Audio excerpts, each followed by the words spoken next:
Kau merangkai dusta dengan begitu rapi, membungkusnya dalam kata-kata yang terdengar indah, seakan semua itu cukup untuk menutupi kenyataan yang sebenarnya.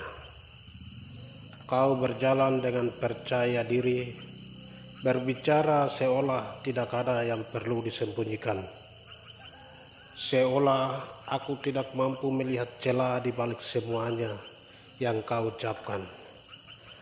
Kau pikir aku tidak mengerti.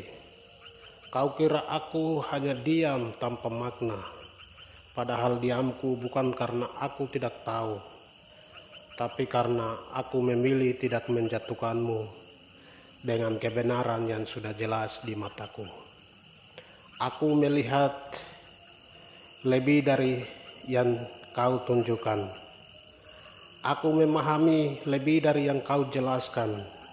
Dan aku menyadari tidak semua hal harus dibongkar hanya untuk membuktikan siapa yang benar dan siapa yang salah. Kau berbicara tentang kejujuran, tapi langka dipenuhi kepura-puraan. Kau meyakinkan dengan kata-kata, tapi kenyataanmu tak sejalan.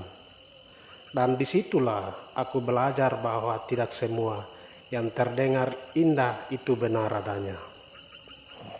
Aku tersenyum bukan karena aku percaya, tapi karena aku tahu kebenaran tidak perlu dipaksakan untuk terlihat. Ia tidak diperjuangkan dengan suara yang keras. Kebenaran punya cara sendiri untuk muncul tanpa harus dipaksa, dan aku memilih diam bukan karena lemah, tetapi karena aku tidak ingin menghabiskan energi untuk sesuatu yang pada akhirnya akan terbuka dengan sendirinya.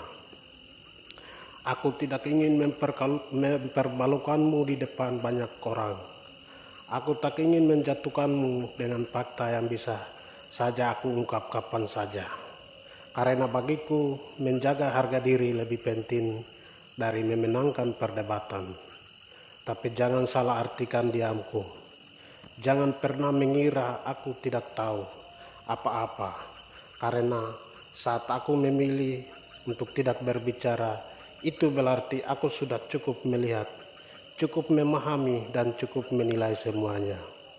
Ada waktunya seseorang berbicara, dan ada waktunya seseorang cukup diam lalu melangkah pergi. Dan mungkin aku